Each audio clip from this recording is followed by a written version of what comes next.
நண்பர்கள் அனைவருக்கும் வணக்கம். இன்னைக்கு நம்மளோட அக்கிராஸ் கிச்சன்ல சூப்பரா இடியாப்பம் எப்படி செஞ்சா பார்க்க போறோம். அதுக்கு 1 கப் அளவு பச்சரிசி மாவும், 1 1/4 கப் அளவுக்கு கொதிக்கிற தண்ணியும் எடுத்துக்கிறேங்க.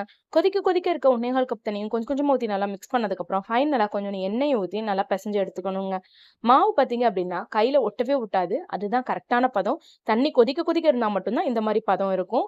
ஸோ அது கேர்ஃபுல்லா நோட் பண்ணிக்கோங்க. இப்ப நம்ம எடுத்து வச்சிருக்க எல்லா மாவையுமே உருண்ட பிடிச்சு எண்ணெய் தடவி வச்சாச்சு.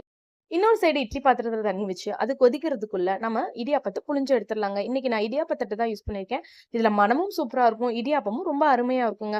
ஒரு 3 தட்டு இடியாப்பம் நான் புழிஞ்சு எடுத்து வச்சுட்டேங்க. இன்னொரு சைடு பார்த்தீங்க அப்படின்னா, தண்ணியும் நல்லா கொதிச்சிருச்சுங்க. இப்போ நம்ம புழிஞ்சு வச்சிருக்க இடியாப்பத்த ஒரு 2 நிமிஷம் வேக வச்சு எடுத்தா, சூப்பரான ஆவி பறக்க மிருதுவான இடியாப்பம் ரெடி. தேங்காய் பால் ஊத்தி இத சாப்பிடும்போது அதோட டேஸ்ட் இருக்கே வேற லெவல்ல இருக்குங்க. வீடியோ உங்களுக்கு ரொம்ப பிடிச்சிருந்ததுன்னா, ப்ளீஸ் லைக் பண்ணுங்க, ஷேர் பண்ணுங்க. மறக்காம சப்ஸ்கிரைப் பண்ணுங்க. பாய்.